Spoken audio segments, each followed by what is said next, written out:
지난 주말 해외 증시 마감 동향과 주요 소식들 외신 통해서 확인해 보겠습니다.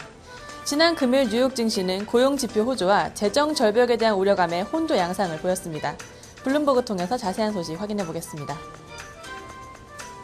현지 시간으로 7일 블룸버그 통신은 고용 지표 개선으로 뉴욕 증시가 초반 오름세를 보였으나 재정 절벽 협상 난항과 소비자 신뢰지수 둔화로 제한적인 상승폭을 기록했다고 전했습니다. 주간 변동폭으로는 다우존스 지수가 1% 가까이 오른 반면 애플 쇼크 영향을 받은 나스닥 지수는 1% 넘게 내렸습니다. 이날 미국 노동부가 발표한 지난달의 고용 동향은 모두 예상보다 양호하게 나타나며 투자 심리를 개선시켰습니다. 우려했던 샌드의 여파도 미미했던 것으로 분석되며 향후 경기 회복에 청신호를 보냈습니다. 다만 미시건대가 집계하는 이번 달의 소비자 심리지수가 재정 절벽에 대한 불확실성으로 전달보다 크게 떨어진 점은 증시에 부정적인 영향을 미쳤습니다. 여기에 존 베이너 하원 의장이 지난 일주일 동안 재정 절벽에 대한 논의는 전혀 진전된 것이 없다며 오바마 대통령이 새로운 대안을 내놓아야 한다고 지적한 점 역시 악재였습니다. 테리엘 모리스 내셔널 펜 인베스터스 트러스트 펀드 매니저는 시장은 여전히 매우 혼란스러운 상황이라며 시장 참여자들은 지수가 상승하길 원하지만 시장은 하락할 것처럼 불안한 모습이었다고 진단했습니다. 이날 발표됐던 경제 지표들 좀 더 자세하게 알아보겠습니다. 지난달 미국의 고용 지표는 우려와 달리 샌디 피해가 적었던 것으로 나타났습니다. 관련된 내용 CNN 머니 보도입니다. 현지 시간으로 7일 CNN 머니에 따르면 미국 노동부가 발표한 지난달의 실업률은 7.7%를 기록했습니다. 이는 지난 2008년 12월 이후 가장 낮은 순으로 오바마 대통령 취임 이후 최저치이기도 합니다.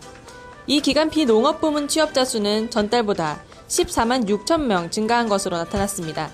이는 전달의 13만 2천 명은 물론 시장의 예상치인 9만 3천 명을 크게 웃도는 수준입니다.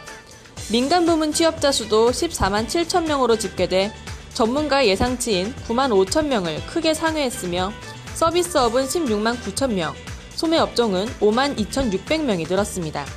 이에 대해 존 갤빈 노동부 관계자는 허리케인 샌디가 지난달 고용 동향에 그다지 영향을 미치지 않았다는 평가를 내렸습니다. 헤이디 슈에르홀츠 LEPI 이코노미스트는 지난달의 실업률은 경기 침체가 발생하기 전 수준으로 돌아간 것이라면서도 미국 경제가 여전히 어려운 상황에 놓여 있는 만큼 실업자들의 상황도 아주 낙관적이지는 않다고 전했습니다. 이어서 관련 경제지표 하나 더 살펴보겠습니다. 미국인들이 재정 절벽에 대한 불안감으로 소비를 줄이고 있는 것으로 나타났습니다. 이 소식 외신 통해서 확인해 보겠습니다. 지난 주말 CNBC는 미시건대와 톰슨 로이터가 집계하는 이번 달의 소비자 심리지수가 74.5를 기록했다고 전했습니다. 이는 전달에 82.7에서 크게 둔화된 것으로 82.4를 기록할 것이란 사전 전망치에도 못 미쳤습니다. 톰 포셀리 RBC 캐피털마켓 수석 이코노미스트는 미국의 소비자들이 재정 절벽 해결에 큰 관심을 보이고 있다며 세금이 크게 인상될 것을 우려해 소비를 줄이고 있는 상황이라고 진단했습니다.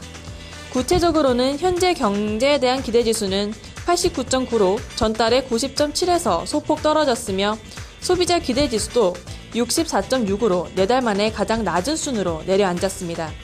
향후 1년 동안의 경기 기대지수는 전달보다 22포인트나 떨어진 75를 기록해 8월 이후 최저치에 머물렀습니다. 지금까지 외신 브리핑이었습니다.